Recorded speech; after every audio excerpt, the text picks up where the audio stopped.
Okay, solving equations with fraction lines. So the fraction line means divide. So in this case on the left, x has been divided by 3, so we will need to times 3 to cancel it out. So a times 3 for this side and a times 3 for this side. So a times 3 and a divide 3 are opposites, so all that will be left with is an x, and 7 times 3 is 21. Okay, on our right hand side over here we have 7x take 3 divided by 3. Now I can understand why people make this mistake in thinking that the first thing to happen in the building steps is divide 3, because BEDMAS tells us that division would come before the take 3.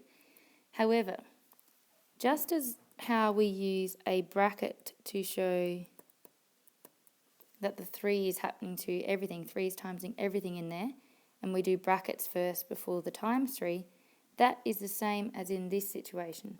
We have used the large fraction line to say that everything up on top is sort of like in a bracket. So the first thing to happen was that x got times by 7, then take 3, and then everything got divided by 3. If we just practice building an equation and we accidentally went divide by 3 and then times 7 take 3, what that would look like is x was divided by 3 and then times by 7, so that would still look like that, but then we would take 3, and that would happen over here. If we thought these were the building steps, that's what that equation would look like.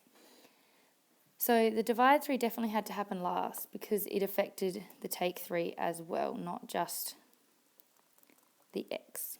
Okay, so to solve it, we will need to times by 3 plus 3 and divide by 7.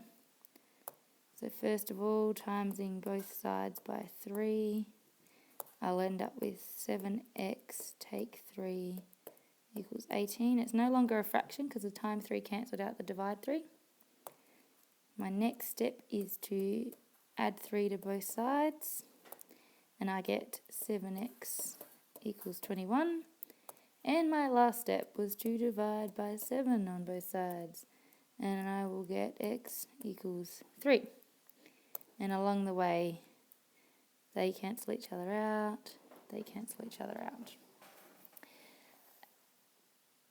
Okay, so that's equation with fractions.